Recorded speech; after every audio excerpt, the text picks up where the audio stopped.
আবার গঠনমূলক আলোচনা করার জন্য আমাদের মাঝে উপস্থিত হয়েছেন ঢাকা মহানগর জাতীয়তাবাদী যুব দলের সাবেক সাধারণ সম্পাদক জনাব সাব্বির আহমেদ মুম্বাই। আপনাকে স্বাগত।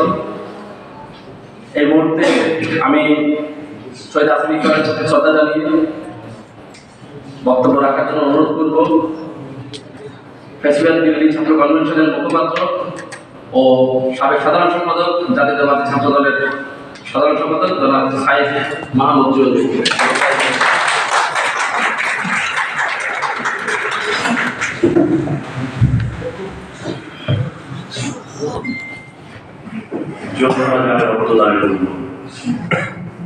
যুব বাঙালি কর্তৃক আয়োজিত শহীদ আসিফ উৎপাদন স্মরণে আজকের এই স্মরণ সভার সম্মানিত প্রধান অতিথি আলোচকবৃন্দ, সর্বোপরি দীর্ঘ সংগ্রামে যারা নেতৃত্ব দানকারী, বিশেষত ফেস্টিভ্যাল বিরোধী ছাত্র ঐক্যের তৎকালীন সময়ের বিভিন্ন সংগঠনের সভাপতি সাধারণ সম্পাদক সহ গণতন্ত্রকামী, মুক্তিকামী এবং দেশপ্রেমিক ছাত্র জনতা সবাইকে জানাচ্ছি বিপ্লবী শুভেচ্ছা।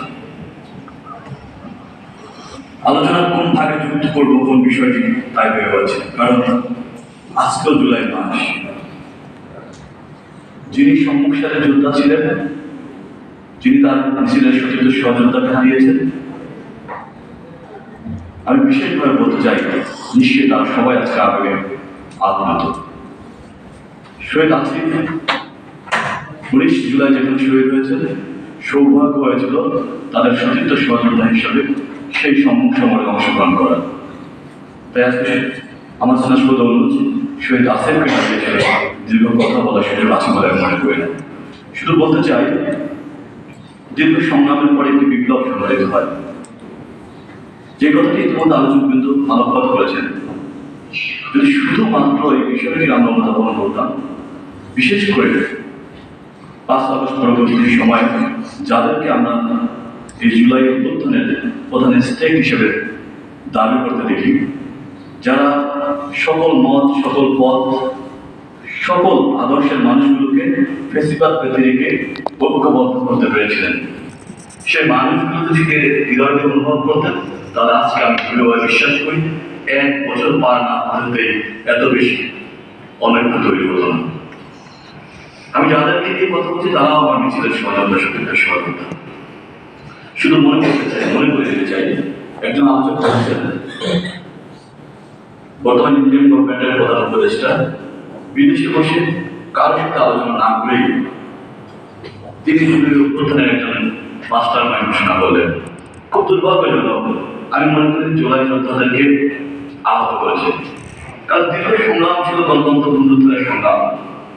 গুম খুন হত্যার শিকার হয়েছে অসংখ্য নেতাকর্মী, বিভিন্ন রাজনৈতিক দলের। মজলুম হয়েছে দেশের সাধারণ মানুষ, সাধারণ শিক্ষার্থীরা। সেখানে তার সাথে আলোচনা করে এটি একজন মাস্টার মাইন্ড ঘোষণা করা হলো।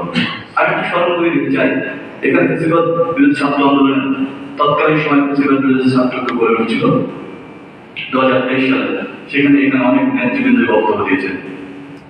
আমি তাদের প্রতিনিধি হিসেবে কিছু কথা মনে করে দিতে চাই। তাদের সাথে আলোচনা করেই 2023 সালে 12 অক্টোবর ছাত্র কনভেনশনের মাধ্যমে আমরা ঘোষণা করেছিলাম, ছাত্র জনতার অভ্যুত্থান এমনভাবে করে তোলা হবে ফেসিবাদীরা ইঞ্চি মাত্র জায়গা পাবে না, মুহূর্ত সময় পাবে না। আমাদের কথা ছিল 9টি, আমরা বলেছিলাম কার্যত আমরা হবে 1টি। এই ফেসিবাদী, প্রযুক্তবাদী, অগণতান্ত্রিক খুনি হাসিনা সহ তার সরকারের পথে। আমি মনে করে দিতে চাই, দীর্ঘ সংগ্রামে সেই স্টেক নিতে চাইবে না যার দীর্ঘ সংগ্রাম হয়েছে, দীর্ঘ শ্রম হয়েছে, যার এই যুদ্ধের একটি আন্তরিক সন্তুষ্টি রয়েছে। আর আমি যারা এটা নিয়ে রাজনীতি করতে চাইবে, সঙ্গতকালেই তারা স্টেক দাবি করবেন। আমাদের 17 বছরের সংগ্রামের মূল আকাঙ্ক্ষা ছিল গণতান্ত্রিক বাংলাদেশ বিনির্মাণ করা। আমরা বারবার বলার চেষ্টা করেছি মানুষের ভোটাধিকার ফিরে দেওয়ার জন্য। আজকে সংস্কারের নামে নানান বিষয় অবতারণা করে একটি অনৈক্যের সৃষ্টি করা হচ্ছে। সংস্কারের পক্ষে সকল রাজনৈতিক দল, সকল মানুষ, 18 কোটি মানুষ। সেই সংস্কার কোন সংস্কার? সেই সংস্কার হতে হবে এদেশের মানুষের মৌলিক ও মানবাধিকার এবং গণতান্ত্রিক অধিকার নিশ্চিত করার সংস্কার। আজকে তরুণ প্রজন্মের কিছু প্রতিনিধিরা বারবার বলার চেষ্টা করছেন তরুণদের প্রতিনিধি, আমি তাদেরকে মনে করে দিতে চাই এদেশের সকল পর্যায়ের মজলুম মানুষেরা যখন তাদের কর্মসূচি তত্ত্ব হয়ে যাচ্ছিল, তখন আমরা এই গণমানুষ তথা তারুণের প্রতিনিধি হিসেবে বলেছিলাম তরুণ প্রজন্ম দিব ভোট, ভোটের জন্য লড়াই হোক। আমরা বলেছিলাম তারুণের সমাবেশের আয়োজনের মাধ্যমে, আমরা তারুণের রোড মার্চ করেছিলাম। মাস্টারমাইন্ড দাবি করা যায় না। কোন ডিজাইনের উপরে, কোন আচরণের উপরে, কোন বক্তব্যের উপরে আপনার আগে মাস্টারমাইন্ড মনে হলো? তাহলে আমি 2023 সালে আমাদের সেই বক্তব্যটি, প্রিন্সিপাল ছাত্রদের বক্তব্যটি, যেটি মুখপাত্র হিসেবে আমার মাধ্যমে ঘোষণা করা হয়েছে, সেই ভিডিও ক্লিপটি তৎকালীন সময় অন রেকর্ডে যে মিডিয়াগুলো নিউজ করেছে, সেই নিউজগুলো আপনাকে দেখার অনুরোধ করলাম। আমাদের সহযোগিতা বলে গিয়েছে, শত আন্দোলন সংগ্রামের সহস্র সহযোগিতাকে হারিয়েও অনেকে এটা স্টেক দাবি করতে চায় না। কারণ যে অভ্যুত্থানের মাধ্যমে আমি আমার সতীর্থ সহযোগিতা হত্যার বিচার চাইতে পারব, যে অভ্যুত্থানের মাধ্যমে আমি আমার মিছিলের সাথী রাষ্ট্রীয় গুম হয়ে যাওয়া সহযোগিতা ফিরে পাওয়া কিংবা তার না ফিরে পাওয়ার জন্য যারা দায়ী তাদের বিচার দাবি করতে পারবো, সেই দেশ কায়েমে ছিল আমাদের অভিষ্ট লক্ষ্য। কিন্তু আমরা দেখলাম গণতান্ত্রিক একটি বাংলাদেশ বিনির্মাণ করতে গিয়ে নতুন যে বন্দোবস্ত কথা বলা হয়েছে, আমরা তরুণ প্রজন্মের প্রতিনিধি তারা সব সময় পরিবর্তনের পক্ষে থাকতে চাই। সেই পরিবর্তন হতে হবে বাংলাদেশের পক্ষে, সে পরিবর্তন হতে হবে গণমানুষ এবং সাধারণ শিক্ষার্থীদের পক্ষে। আপনারা যারা বিভিন্নভাবে বিভিন্ন কথা তো আজকে বিতর্কের সৃষ্টি করছেন, তাদেরকে মনে করে দিতে চাই, যখন এই তথাকথিত রাষ্ট্র কাঠামো আমাদের আন্দোলন সংগ্রামের বিরুদ্ধে দাঁড়িয়ে আমার সহযোদ্ধাকে গুম করেছিল, তখন আপনার কণ্ঠ কিন্তু উচ্চারিত হয় নাই। যখন বাবার জানাজা করতে গিয়ে আমার সতীর্থ সহযোদ্ধাকে ক্লাবে ফিরে হলো, তখন কিন্তু আপনার কণ্ঠ উচ্চারিত হয়নি। যখন ঢাকা বিশ্ববিদ্যালয়ের মতো ঢাকা বিশ্ববিদ্যালয়ের মতো জায়গায় শুধুমাত্র স্বাধীন মতামত প্রকাশের জন্য আমার একাডেমিক জীবন ব্যাহত আছে, তখন কিন্তু আপনার কণ্ঠ উচ্চারিত হয়নি। রাজনীতিকে মনে ধারণ করতে হয়, কিন্তু যখনই আপনার ডাক আমার মনে হয়েছে গণমানুষের পক্ষের ডাক, সাধারণ শিক্ষার্থীদের ন্যায্য অধিকারের পক্ষের ডাক, আমরা কিন্তু ছুটে এসেছি। আমরা এসে একবার বলিনি আপনার এই তথাকথিত ব্যানারে আমার নাম লিখতে হবে, এটা হলো দেশপ্রেম। একটি কথা আমি যখন ঢাকা বিশ্ববিদ্যালয়ের প্রথম বর্ষে ভর্তি হই, যে কথাটিকে আমাকে খুব বেশি আলোচিত হয়েছিল, সেটি হল রাষ্ট্রপতি জিয়াউর রহমানের কথা। সেই কথাটি আমাকে না বললেই হয়।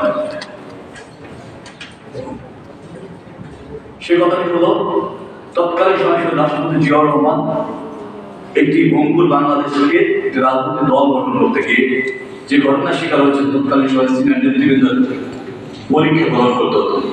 সবসময় আমাদের অভিজ্ঞ প্রান্ত মানুষগুলো সেই পরীক্ষা অকৃত কার্য হতেন। একদিন প্রেসিডেন্ট সাহেবুর রহমান তাকে জিজ্ঞেস করলেন, প্রেসিডেন্ট সাহেব, আমি বোধ করে আমি পাশ করেছি, আমি কত নম্বর পেয়েছি। শহীদ রাষ্ট্রপতি জিয়াউর রহমান তাকে জিজ্ঞেস করেন, আপনি কত নম্বর পেয়েছেন বলে আপনি মনে করেন? তিনি বলেছেন, আমি 80% নম্বর পেয়েছি। তারপরে শহীদ রাষ্ট্রপতি জিয়াউর রহমান বললেন, আপনি আর একবার ফেল করেছেন, কারণ আপনি 90% মার্কস পেয়েছেন, কিন্তু আপনার কনফিডেন্সের এখানে অভাব ছিল। আর আপনি যে পরীক্ষাটা দিয়েছেন সেটা হলো দেশপ্রেমের পরীক্ষা, সেখানে শতভাগ হতে হয় না, সেখানে 99% হতে হয় না। তো আমি বলতে চাই, আপনি রাষ্ট্রের কি নতুন বন্দোবস্ত নিয়ে আসবেন, সেটি আমার কাছে যারা আন্দোলনকারী তাদের কাছে অনেক বেশি আলোকপাত করে না। আলোকপাত করে যারা আমার মিছিলের সতীর্থ সহযোদ্ধা শহীদ হয়েছে, তাদের হত্যার বিচারে আপনি কি কি পদক্ষেপ গ্রহণ করেছেন? আমার হৃদয় না দেয় যখন আমরা বঙ্গ হসপিটালে গিয়ে আমরা দেখি আমার সতীর্থ সহযোদ্ধা আজও এই নতুন বাংলাদেশে এসে তার চিকিৎসার ব্যবস্থা নিশ্চিত হয়নি, সেই নিয়ে আমরা কথা বলি। আর যারা সংক্ষিপ্ত সময়ের জন্যই রাষ্ট্রপ্রধানের দায়িত্ব পালন করতে চান, তাদেরকেও আমি স্বাগত জানাই। তাদেরকে আমি মনে করে দিতে চাই, 17 বছরের সংগ্রামে শতাধিক মামলায় আমাদের শুধু অর্জনিত করলে চলবে, যে আমার বাংলাদেশে আমি স্বাধীন মতামত দিতে পারছি, আমি আমার বাংলাদেশে আমার অধিকার প্রয়োগ করতে পেরেছি, আমি আমার বাংলাদেশকে মহান মুক্তিযুদ্ধের যে মূল চেতনা ছিল এবং দীর্ঘ আন্দোলন সংগ্রামে সত্যিকার সহযোগিতাদের যে ত্যাগ শ্রম যে আকাঙ্ক্ষা ছিল, সেই চেতনা ছিল, সেই চেতনা বাস্তবায়ন হয়েছে, আমার সেটি বলে চলবে। আর রাজনীতি যারা উচ্চ বিলাস হয়েছে যাতে অনেক বিষয় অভিজ্ঞতা খুব দুর্ভাগ্যক্রমে বলতে হয় এর অনেকেই আমার সত্যিকার সহযোগিতা ছিল যারা ব্যক্তিগতভাবে আমার সাথে যোগাযোগ করেছেন, আমি তাদেরকে পরামর্শ দিয়েছিলাম তাদের অগ্রজ হিসাবে। এই নতুন বাংলাদেশে আমরা সবাই তোমাদের নেতৃত্বে ঐক্যবদ্ধ হয়েছিলাম, তোমরা কোনো রাজনৈতিক মতাদর্শে বিশ্বাস করো না এই মতে, কিন্তু যখনই তুমি রাজনৈতিক মতাদর্শে নিশ্চয়ই তোমার ধারণ করার অধিকার রয়েছে, রাজনৈতিক দল গঠন করার অধিকার তোমার রয়েছে, কিন্তু তুমি কি আমার মতো কর্মীদের কাছে তুমি কি সম্পূর্ণভাবে গল্প চাইলে সতীর্থ সহযোগিতার কাছে জিজ্ঞেস করছো আমি এই আদর্শের ভিত্তিতে এই নতুন বন্ধুত্বের ভিত্তিতে একটি রাজনৈতিক দল গঠন করতে চাই, সেটি কিন্তু তোমরা হবে। তারপরেও বাংলাদেশে যাতে ঐক্য বিনষ্ট না হয় সর্বান্ত করে সকল রাজনৈতিক দলগুলোই আমরা চেষ্টা করে যাচ্ছিলাম। কিন্তু আজকে দুর্ভাগ্য করে বলতে হয় যখন এদেশে রাষ্ট্রীয় প্রশাসন তথা আওয়ামী প্রশাসন হয়ে গিয়েছিল, যখন আমাদের নামের উপর গুলিয়ে আসে শুধুমাত্র গণমানুষের পক্ষে কথা বলতে গিয়ে, সাধারণ শিক্ষার্থীদের ন্যায়সঙ্গত অধিকারের কথা বলতে গিয়ে, তখন কিন্তু এই তথাকথিত বিপ্লবীদের একটি উচ্চরিত কণ্ঠ আমরা দেখতে পাই। আর ডক্টর মোহাম্মদ ইউনূস সাহেবকে আমি একটু মনে করিয়ে দিতে চাই, তৎকালীন ফ্যাসিস্ট হাসিনা যখন দেশনেত্রী বেগম খালেদা জিয়া এবং ডক্টর মোহাম্মদ ইউনূসকে নিয়ে কটূক্তি করলেন, এই আজকের তথাকথিত বিপ্লবীদের কিন্তু একটি উচ্চরিত কণ্ঠ আমি দেখতে পাই। তৎকালীন সময় জাতীয়তাবাদী ছাত্রদের দায়িত্বে ছিলাম আমি সাধারণ সম্পাদক হিসেবে। ওই যে রাজু ভাস্কর্য যেখানে আপনারা একটা আন্দোলন ডাক দেন, তখন ওটা ছিল মৃত্যু কূপের ন্যায়, তখন ওটা ছিল একটি চর্চা করার ন্যায়, দখলের ন্যায়, তখন ছিল তথাকথিত ছাত্রলীগ সন্ত্রাসীদের মিনি ক্যান্টনমেন্টের ন্যায়। ওখানে দাঁড়িয়ে খুনি হাসিনাকে কিন্তু আমি প্রকাশ্যে ক্ষমা চাইতে বলেছিলাম। সমগ্র বাংলাদেশের এমন থানা নেই, ইউনিয়ন নেই যেখানে আমাকে অবাঞ্ছিত ঘোষণা করা হয়। কণ্ঠকে আমাদের স্তব্ধ হয়েছিল, আমি কিন্তু বললাম, কিন্তু আমরা দেখলাম তথাকথিত এক ডিবি অফিসার হারুনের ঢঙ্গে আপনার অনেকের বক্তব্য পরিবর্তন হয়ে গেছিল। অমন হারুন 10টা হারুনের চেষ্টা করছে জুয়েলের কণ্ঠে স্তব্ধ করার জন্য, কণ্ঠ কিন্তু স্তব্ধ হয়নি। তাই মনে করে দিচ্ছে বিভাজন না করি, তাই আমি আপনাকে টেস্টে দিচ্ছি, আপনি কেন আমাকে যে আকাঙ্ক্ষিত বাংলাদেশ 24-এর স্বাধীনতা বিপ্লবের অভ্যুত্থানের যে আকাঙ্ক্ষিত বাংলাদেশ, সেই বাংলাদেশ কেন উপহার দিচ্ছেন না? আপনি কেন একটি বিভাজিত বাংলাদেশ দিচ্ছেন? অনেকেই বলেছেন আজকে শহীদদের নিয়েও বৈষম্য করছেন। আজকে লিখতে গিয়ে যখন আবু সাইদ মুগ্ধ বলে শেষ করে দেন আপনার স্লোগান, আবু সাইদ মুগ্ধ শেষ হয়নি যুদ্ধ, কেন ভাই? 1982 ছিল, অসীমের রক্তের অঙ্কি ভিন্ন ছিল, এই বৈষম্য তৈরি করে দেন। আপনার তথাকথিত রাজনৈতিক অভিলাষ পূরণের জন্য আপনি দেশকে বিভাজিত করেন। যেদিনকার আবু সাইদ এবং ওয়াসিম শহীদ হলেন, আমরা কিন্তু দুজনকে দিয়েই সামাজিক যোগাযোগ মাধ্যমে লিখছি, সবাই ঐক্যবদ্ধ হওয়ার জন্য বলছি। আমরা তো ভাই বিভাজিত করি, এই বিভাজিত বাংলাদেশের দায় কিন্তু আমাদেরকে নিতে হবে। আপনাদের অবদানকে আমরা হাত করে দেখছি না, সেজন্য তারা সমগ্র ছাত্র সংগঠন বিএসপি যারা রয়েছে তারা সবাই মিলে তো আপনাদেরকে সামনে এগিয়ে দিয়েছে। কিন্তু আমি আজকে জানতে চাই এই মহানায়করা যেটায় যুদ্ধ হয়েছে কোথায় কোথায় কোন সেক্টরের আপনারা কমান্ডার দায়িত্ব পালন করেছিলেন। আমি আজকে বলতে চাই, কোন ঘোষণা ছাড়াই আজকে বলতে চাই, আপনারা যে কেউ একজন এসে দাঁড়িয়ে আমাদের সঙ্গে বলবেন, আমি বিশ্বাস করি আপনাদের যে আপনাদের কর্মী হিসেবে আমরা সমস্যায় যুদ্ধ করেছিলাম, যার চিত্র ভিডিও ক্লিপ সবই রয়েছে, আমরা প্রকাশ করিনি, আমরা আপনাদের মতো করে তথাকথিত ভাবে স্টেক দাবি করিনি। আজকে বলতে হয় শহীদ আসিফ ইকবালকে স্মরণ করে, শহীদ আসিফ ইকবাল চেয়েছিল আপনি একটি রাজনৈতিক দল গঠন করবেন, শহীদ আসিফ ইকবাল বলেছিল আপনি একটি বিভাজিত বাংলাদেশ তৈরি করবেন। শহীদ আসিফ ইকবাল সেই স্বপ্নের মধ্যে আপনাদেরকে বলে যায় যে আপনারাই আগামী বাংলাদেশের করদল হবেন। শহীদ আসিফ ইকবাল, অসীম, মুগ্ধ, সাইদ এরা নিশ্চয়ই আপনাদেরকে দুঃস্বপ্ন দেখায় না, কিন্তু আপনাদের স্থিতি আমাদেরকে তাড়ানো দেয়, কারণ আমরা কিন্তু শুধু একটা সংক্ষিপ্ত যুদ্ধে আমাদের ইতিহাস না, আমাদের ইতিহাস হলো দীর্ঘ সংগ্রামের ইতিহাস। আমরা আপনাদের মতো করে বিশ্ববিদ্যালয়ের শিক্ষার্থী ছিলাম, আমাদের একাডেমিক জীবন কিন্তু ব্যাহত ছিল। তা আমাদের একাডেমিক জীবন, আমাদের রক্ত, আমাদের শ্রম, আমাদের খাওয়া সবকিছু আপনারা উপেক্ষা করে যাচ্ছে। এটাই হলো একটা বৈষম্যের বাংলাদেশ তৈরি করার প্রত্যয়, এটি হলো একটি বিভাজিত বাংলাদেশ তৈরি করার প্রয়াস করা। তাই আমি বলতে চাই, আজ শহীদ ওয়াসিম, আবু সাইদ মোহাম্মদ সহ আসিফ ইকবালকে স্মরণ করে বলতে চাই, আসুন সকল ভেদাভেদ ভুলে 24 স্বাধীনতার উত্তরণের মূল আকাঙ্ক্ষা ছিল এদেশে একটি গণতান্ত্রিক বাংলাদেশ নির্মাণ করা, এদেশের গণমানুষের অধিকার নিশ্চিত করা, মৌলিক মানবিক অধিকার নিশ্চিত করা, সাধারণ শিক্ষার্থীদের ন্যায় সম্পূর্ণ অধিকার নিশ্চিত করা, যে দেশে আর কোনো তথাকথিত মবের সৃষ্টি করার প্রয়োজন হবে না, সেরকম একটি আকাঙ্ক্ষিত দেশ আমরা চেয়েছিলাম। সেই দেশগুলোর প্রত্যয় আমরা আশা ঘোষণা করি। আজকে আমরা শহীদ আসিফ ইকবালকে স্মরণ করে আমরা কথা দিতে পারি যে আমরা শুধুমাত্র রাজনৈতিক অভিলাষে যারা লিপ্ত, তাদের সকল প্রকার অভিলাষ ভুলে গিয়ে আবারও 24 ছাত্র জনতার যে অভ্যুত্থানের চেতনা, সেই চেতনা ঘুমের ঘরে নির্দাচ্ছন্ন ভাবে বাসায় একা যখন থাকি, আমি যখন আমার অবচেতন মনে থাকি কিংবা চেতন মনে থাকি, তখন যেন আমাকে নাড়া দেয় আমার আসিফ ইকবাল কি বলে গিয়েছিল। যখন আমরা দেখি জুলাই আগস্ট ফাউন্ডেশন কি কারণে গঠিত হয়েছিল ভাই, আমি জানতে চাই। এদেশের সকল মানুষ যদি ভুলে যায় এই শহীদদের, আপনাদের তো ভালো কথা না ভাই না? এদেশের সকল মানুষ যদি শহীদদের সন্তান যারা আজকে হাসপাতালে কাঁপাচ্ছেন, তাদের সবাই আমরা যদি ভুলে যাই, আপনাদের তো ভালো কথা না ভাই না? আমরা কিন্তু এদের কোনো স্পেক্টার করি, তা সেটা শহীদদের একজন কর্মী হিসেবে আমরা করেছি। আমরা কিন্তু ব্যানারের সামনে যেতে চাইনি, কিন্তু এমন কোন আন্দোলনের স্পট নেই যে আন্দোলনের স্পটে আমাদের থাকার সুযোগ সৌভাগ্য হয়েছিল না বন্ধুরা আমার।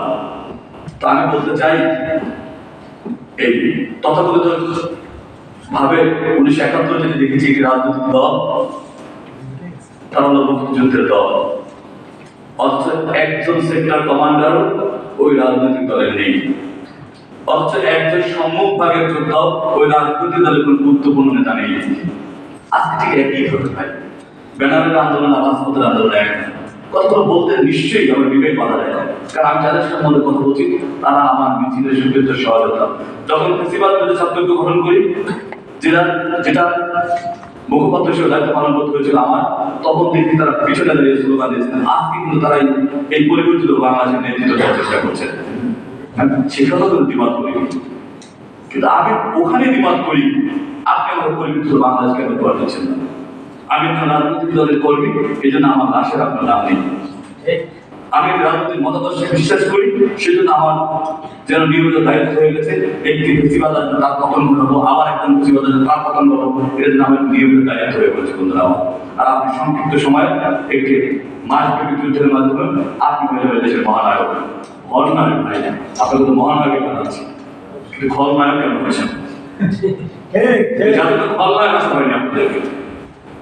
আমরা চেয়েছিলাম দীর্ঘদিন একটি রাজনৈতিক বন্দোবস্ত বাংলাদেশ ছিল, একটি নতুন বন্দোবস্ত আসবে। তো সেই নতুন বন্দোবস্তের কি দেখছি আমরা?